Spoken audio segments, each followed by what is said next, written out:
Welcome to the Story Castle. Today we have a magical tale about friendship, kindness, and a little bit of mystery. If you enjoy stories like this one, don't forget to subscribe for more adventures. Now let's begin our story, The Enchanted Feather. The Enchanted Feather. In a forgotten attic high above the grand halls of an old castle, a young boy named Leo was exploring.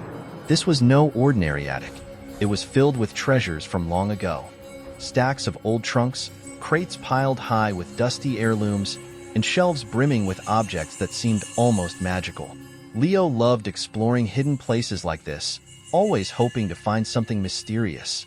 And today, something truly unusual caught his eye. A single feather lying on a dusty shelf. But this was no ordinary feather. It was brightly colored, glowing softly in shades of blue, green, and gold. Curious, Leo reached out and gently picked it up. But as soon as he touched the feather, he heard a gentle voice fill the air. "Hello, young one," the voice said, sounding soft and musical. Leo blinked, looking around. He was sure he was alone in the attic. Confused, he stared at the feather, which seemed to glow a bit brighter now. Who's there?" he asked, his voice barely a whisper. The gentle voice spoke again. "I am Amara," it said. "I was once a magical bird who lived high above this castle.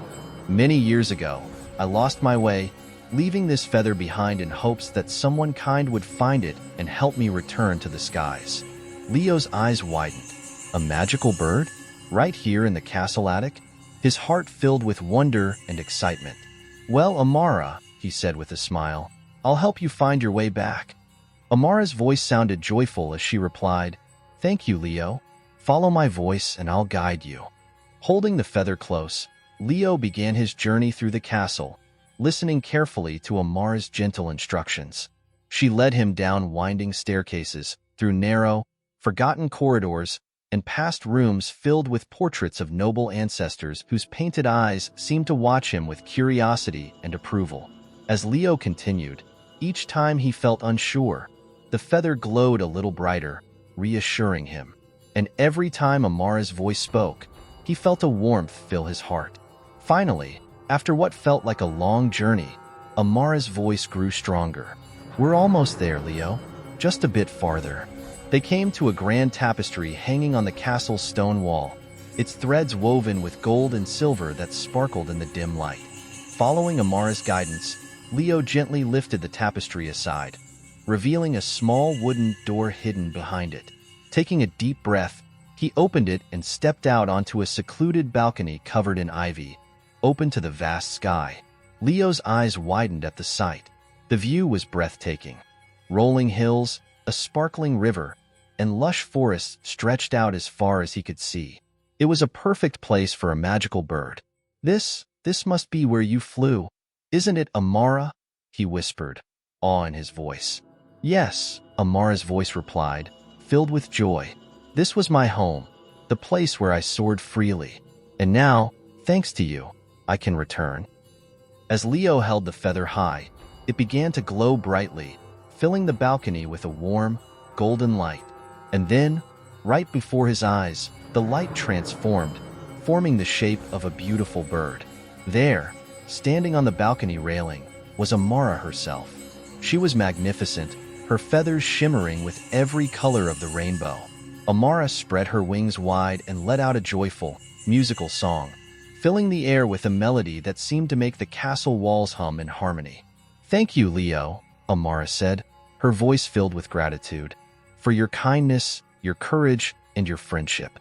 Leo's face broke into a smile, his heart brimming with happiness and wonder. "I didn't know I'd find such a wonderful friend just by exploring an old attic," he said. Amara nodded. "Remember, Leo, sometimes the smallest acts of kindness can free a soul. I have one last gift for you." With a graceful swoop, Amara flew above him, and a single, shimmering feather floated down into Leo's hand. "Keep this feather as a reminder of our journey," Amara said. "And may it always remind you that kindness and curiosity can lead to the most magical discoveries." With a final, joyful song, Amara rose into the sky, her colorful wings glowing in the sunlight as she soared above the castle. her melody filling the air until she was just a speck in the distance. Leo stood on the balcony, watching her fly, his heart full of wonder. He held the feather close, knowing he would never forget this magical day. And so, Leo returned to the castle, holding a magical feather and a heart filled with friendship. The story of the enchanted feather reminds us that kindness and curiosity can open doors to unexpected adventures. Thank you for joining us at the Story Castle. If you enjoyed this tale, don't forget to subscribe for more magical stories. Until next time, may you keep your heart open to wonder.